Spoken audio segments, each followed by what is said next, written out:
Welcome to the Top 365 Online, and now we come to Top 10 Unanswered Questions from World War II. Aside from the visible tales of death and destruction, World War II left us with many mysteries and unanswered questions. While we have gotten to the bottom of several of these mysteries, many still remain unanswered and might not be getting answers anytime soon. Number 1. Who set a bomb at the British Pavilion in 1940? On July 4, 1940, New York Police Department detectives Ferdinand Socha and Joseph Lynch were called to the British Pavilion at the World Trade Fair to inspect a suspicious-looking bag that was making a clock-like sound. The two men got to the scene and carried the bag to a safe corner, where they attempted to inspect its contents. Lynch cut a small hole in its side and found that it contained dynamite with an attached timing device.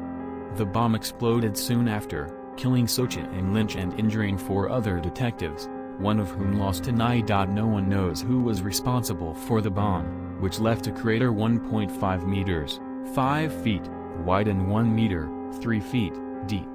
An impressive reward of $26,000, about $500,000 in today's money, was offered to anyone who could solve it.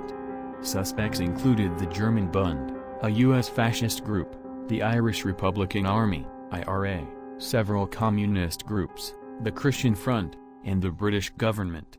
The British government is considered a suspect due to speculations that they might have carried out the bombing to make it look like it was the handiwork of the Germans. This would have forced the United States into the war and turned them against Germany. The area in which the bomb was found was closed to the public, and Number 2. What happened to the B-29 that crashed over Itasca County? On July 14, 1945, a B-29 bomber airplane piloted by pilot Edward Seicher took off from Texas to Duluth on a training mission. The plane completed its mission and was on a return trip to Texas when the smell of gasoline suddenly overwhelmed its crew as they transferred fuel between its tanks. The crew attempted to open the bomb bay doors to dump some of the fuel, but the doors wouldn't open. They didn't send any mayday call because they feared that operating the radio might ignite the fuel. The crew had to abandon the airplane after the fuel began to negatively affect them. Their hands and legs were becoming weak. The flight engineer was already unconscious and had to be carried out of the airplane by other crew members. The pilot switched on the automatic pilot and put the airplane on a course toward Montana before bailing out with the rest of the crew.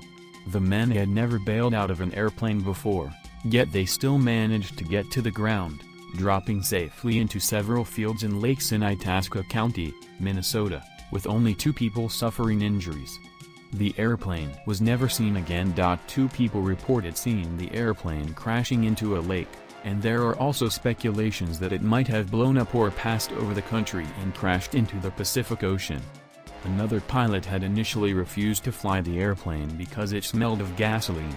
However, the crash seems to have been Number 3. Who ordered the killing of communists and left-wing resistance members in the Netherlands? Several communists and left-wing resistance members in the Netherlands were rounded up and killed by Nazi troops during the German occupation of Switzerland. Another resistance fighter, Hannie Schaft, was shot and killed less than a month before Germany retreated from the Netherlands. The killings, which took place in Vilser, the Netherlands, are known today as the Vilser Affair. So mysterious and deadly was the case that all previous investigations into it have met a brick wall. Several investigations have been cancelled, and people investigating it have been killed. A journalist who often wrote about it after the war was threatened with death. No one talks about it. People living in Vilser would often tell anyone who wishes to live long to keep quiet about the affair. Many, however, believe that snitch operations were carried out by members of the Vilser police force, who were also leading figures in the Dutch resistance. The murky mystery remains unsolved, and a foundation called SOVA, Staan Anders. Number 4. What was the I-52's mission? The I-52 was an advanced submarine used by Japan during World War II. It was sunk in the Atlantic Ocean by an Allied airplane on the night of June 23, 1944. On board the submarine were 112 crewmen, some German scientists operating a Wehrmacht Enigma encoding machine, at least 2 tons of gold, 250 tons of tin, and 44 tons of rubber.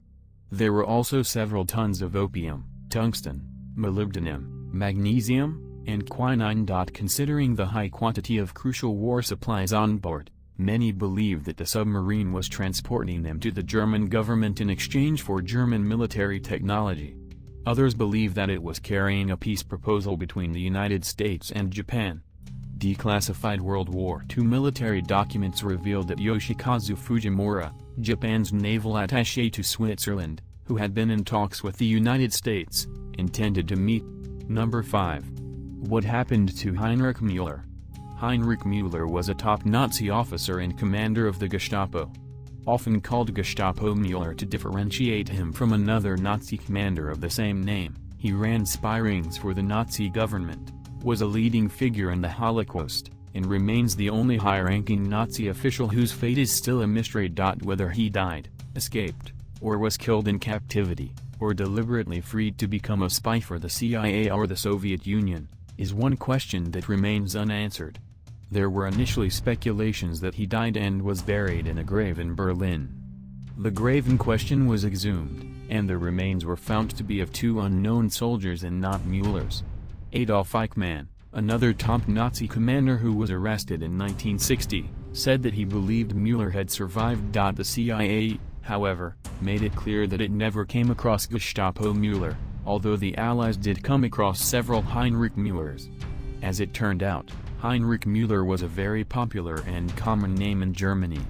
Most of these Heinrich Muellers had no middle name, so it was not unusual for their files to get mixed up. The last confirmed record of Mueller is from the day after Hitler committed suicide, when Mueller refused to escape with other Nazi forces as the Red Army advanced toward Berlin. He said that he was ready to fall with the regime and would never allow himself to be captured by the Russians. According to German historian Professor Johannes Tuchel, Heinrich Mueller died in 1945 and was buried at the German Air Force headquarters before he was finally moved to a Jewish cemetery in Berlin that contained several mass graves. However, we won't be finding out anytime soon if Mueller. Number 6. What happened to the Ms. Sidneys crew? The November 1941 sinking of Her Majesty's Australia ship, Ms. Cindy, by the German ship HSK Cormorant was a big blow to the Australian government. It was so mysterious, surprising, and shocking that the Australian government forbade any media house from reporting the incident for almost 2 weeks. The whole mystery began on November 19, 1941, when the Sidney spotted an unidentified ship several hundred miles from Perth, Australia. The Sidney gave chase and ordered the anonymous ship to identify itself. The unidentified ship raised a flag indicating it was a Dutch merchant ship. As the Sidney got closer, too close actually, the merchant ship lowered its Dutch flag and raised a German flag.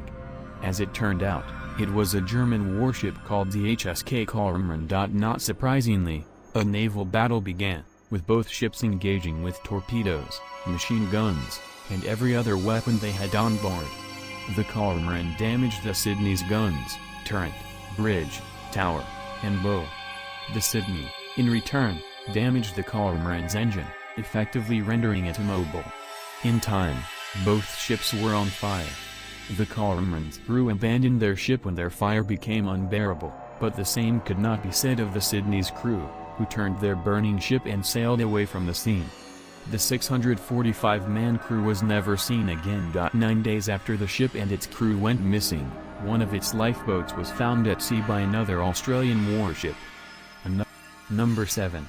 Where is Rommel's gold? German troops fleeing North Africa after defeat by Allied forces were known to have gotten away with about 200 kilograms, 400 pounds, of gold, referred to as Rommel's gold after German Field Marshal Erwin Rommel. It was stolen from Jews in Tunisia and kept in 6 hardened steel boxes.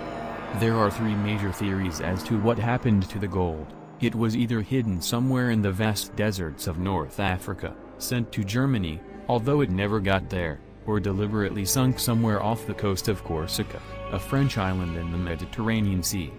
The most probable theory is that it was deliberately sunk off Corsica with plans to retrieve it later. Several attempts, spanning decades, to retrieve the gold have so far been futile, although one man who has been going after it for 15 years claimed that he had an idea of its location.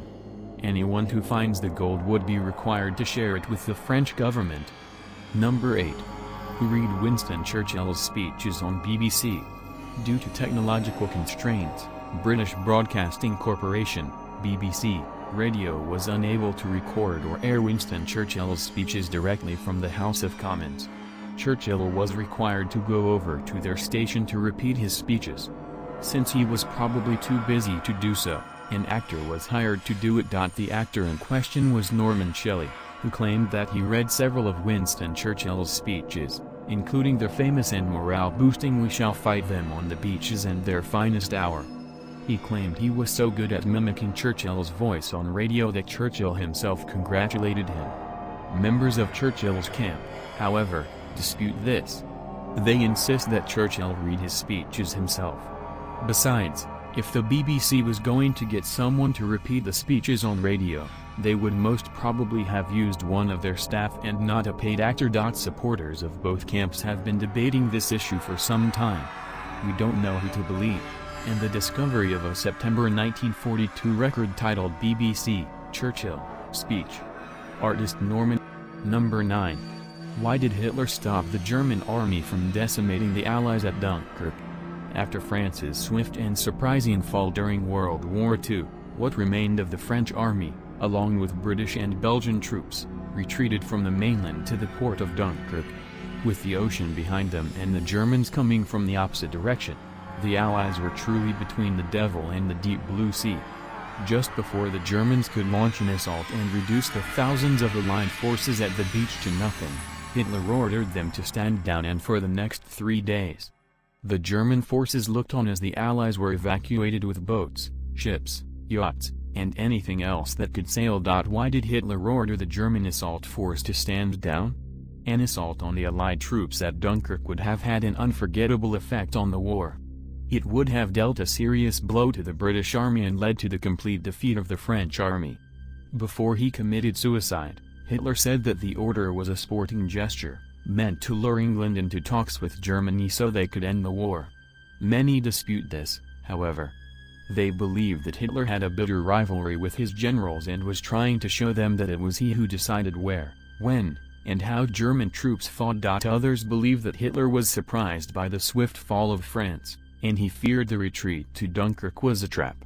He might also have wished to prevent his tanks from moving into the unfavorable terrain. Number 10. Who put the D-Day code names and DP in a crossword puzzle?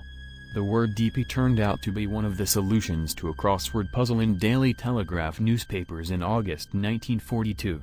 This looks quite normal, until you realize that 2 days after the puzzle ran, and 1 day after its solution was given, Allied troops launched a deadly assault on the French port of Dieppe. MI5, Britain's intelligence service, spotted this but ignored it as a coincidence. 2 years later, more puzzles appeared in the Daily Telegraph. This time, they had answers like Utah, Overlord, Omaha, Mulberry, and Neptune, all of which were directly related to the upcoming D-Day landings. The entire landing operation was called Operation Overlord. Omaha and Utah were code names for beaches that would be assaulted. Mulberry was the code name for the temporary harbors that were to be constructed after the assault, while Neptune was the code for the entire D-Day naval operation. Leonard Dahl, a school principal who was also responsible for the Telegraph's crossword puzzles, was detained and questioned about how he came across the codes.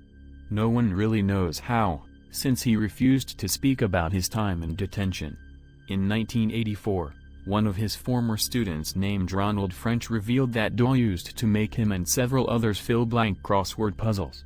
French was very familiar with the codes, since he often heard them from Allied troops camping close to the school, and might have filled them in, although he was not sure if he did. However, 2 years before French talked, another unnamed boy said that he put down the names. No one knows who the unnamed boy is. If he